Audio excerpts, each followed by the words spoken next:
Good evening and welcome to Poland Daily. I'm Konrad Gorlinski and this is the news. The Sejm has extended the state of emergency in the areas near the border with Belarus until December. The move was decided after a heated debate this morning. Only in the month of September, the Polish border guard recorded over 7,500 attempts to illegally cross the state's border. For several months, Alexander Lukashenko's Belarus has been bringing to its capital Minsk those willing to immigrate to the European Union, who then end up at the border of Poland, Lithuania and Latvia.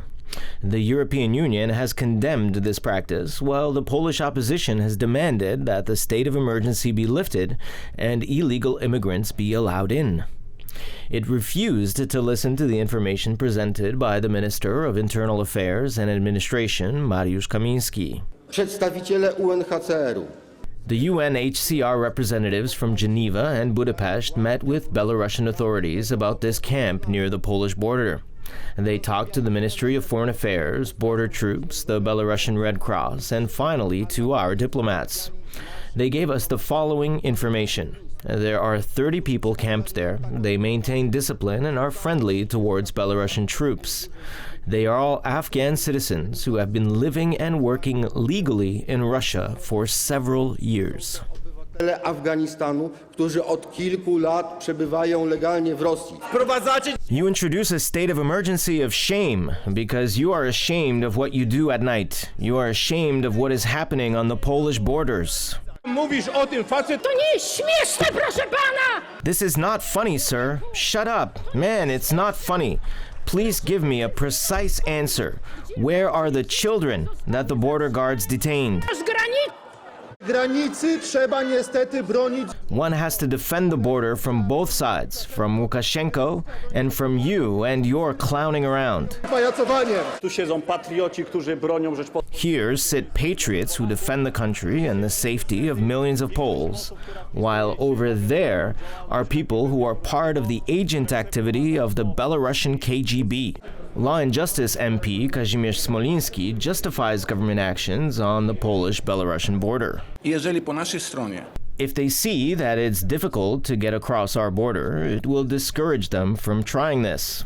We can't just use emotions. This is a matter of national security. You have to be guided by reason rather than heart.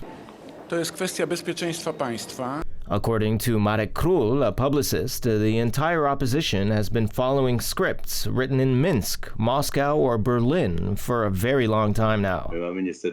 Unfortunately, we have an anti-state opposition that threatens the future and security of Poland. You can argue with the government, but not in a situation where our border is in peril. Yesterday, there was another record set in the number of attempts to illegally cross the Polish border. There were 529. 18 Iraqi citizens plus 4 additional persons were detained for aiding and abetting. As reported by the Polish border guard, in September alone, there were 7,500 attempts to illegally cross the Polish border.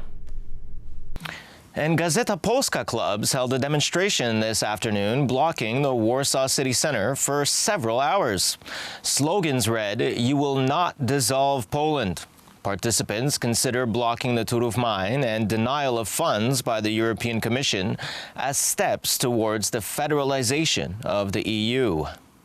European courts and the European Commission's policy towards Poland, especially the decision to close the Turów mine, enraged Poles and was the reason to go out and protest for the national movement called the Clubs of Gazeta Polska. Nie chcemy wyjść z Unii Europejskiej. We don't want to leave the European Union, but we do want the union that we joined, and not an organization that officials are changing by the back door.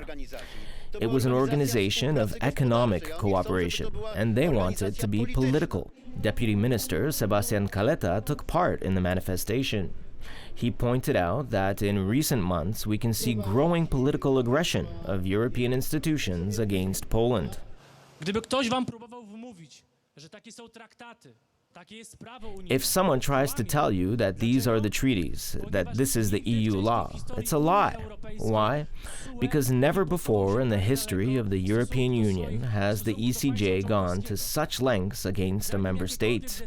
Years of disputes passed before any decisions were made, and in Poland's case, it's enough to submit one application, and there you go, the judge is waiting to sign the document.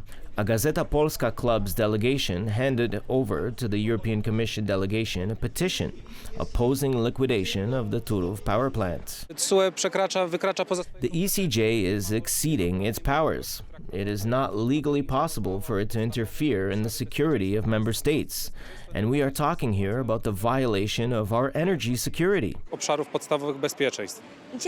We want to show that we do not agree with the imposition of illegal decisions on Poland and that we respect Polish sovereignty. Poland's borders are hallowed by the blood of the Poles who fought for this country, and we do not want some rascal to take away our sovereignty. Representatives of many associations defending the constitution, national security, and sovereignty of the Polish state appeared in front of the headquarters of the European Commission delegation in Warsaw. Our parents and grandparents fought for the freedom of Poland, and we want to use this freedom. We don't want the union officials to destroy it with their thoughtless decisions. Participants of the demonstration came from various parts of the country, even from the most remote corners. They will not interfere in our Poland and our economy. We prepared placards that say what this is all about. No, we simply cannot allow them to do that. That's why we say no to the ECJ. This is not the first such action of Gazeta Polska club members. Poland has broken off negotiations with the Czech Republic over the Turów mine. Climate and Environment Minister Michał Kurtyka said that a very good Polish offer was not accepted, while the Czechs escalated their demands. The Czech side denies this. Despite optimistic announcements, the 17th round of negotiations on the Turów mine failed to produce a solution. The Czechs are insisting on a declaration that Poland will not be able to back out of the agreement at any time. We came to Prague with a very good offer, which contained concrete amounts and solutions for the people of the Liberec region. These would allow us to resolve the dispute with our southern neighbors in the long term, and would also strengthen the ecological security of the region. Our rational proposal was met with escalating demands from the Czech side. Solutions such as this are never encountered in international partnership agreements. Czech representatives, however, say the clause on the duration of the agreement was written in from the very beginning of the negotiations. The negotiations on Turów have been long. We have always respected confidentiality. Now I hear that we're acting irrationally. I must deny this. Poland, at the last minute, proposed that the agreement should only last for 2 years. But at the Turów mine, they want to dig for 22 years. It is logical that we want the contract to last longer than 2 years. I can't say what will happen tomorrow or Monday, but I want to express my conviction and hope that in the coming days we will meet and bring this to a conclusion. The Czech side certainly does not aim to reach a compromise. These are the conclusions I draw. The devil is in the details. On the one hand, the Poles do not want to sign a document from which they will not be able to withdraw later. There is no such practice in international relations that agreements should be devoid of the possibility of exiting from them. And that is exactly what the Czechs are proposing. On the other hand, the Czechs are not interested in the offer that has been put forward by the Poles. The Polish government is not about to bow to the demands of the European Union's Court of Justice, which is demanding to halt the coal mining in Turów. Meanwhile, Solidarity trade unionists have announced a protest in front of the ECJ headquarters in Luxembourg, during which they will demand the suspension of the EU tribunal. And finally, on the occasion of the 45th anniversary of partnership between Gdańsk and Bremen, Gdańsk authorities invited the president of the Bremen parliament, Frankie Imhof, to a city council session. Imhof, during his speech, said that Poland does not obey the law and disregards European values. Frankie Imhof also instructed Poland to behave decently in the international arena.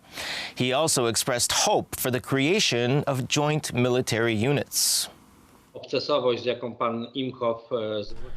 The German politician acted obsequiously, and maybe this is the custom in the dairy farming circles because he belongs to such a union. But it is unacceptable in relations between big cities like Gdańsk and Bremen. Let's note that in September, a German politician spoke here in Gdańsk and lectured the Polish government. In this case, I asked Mr. Imhof when the crime committed against the Polish postal workers will be explained. In the first days of September, his countrymen murdered several dozen Polish postal workers. It would be better if Mr. Imhof, speaking before the City Council of Gdańsk, would mention the names of the perpetrators of this crime and apologize on behalf of the Germans. Finally, when Bremen and Danzig signed the partnership agreement, the socialists from SPD ruled in Bremen and the communists in Danzig. As you can see, the presence of communists was not a problem. As usual, thanks for tuning in this evening. I hope you have a wonderful weekend.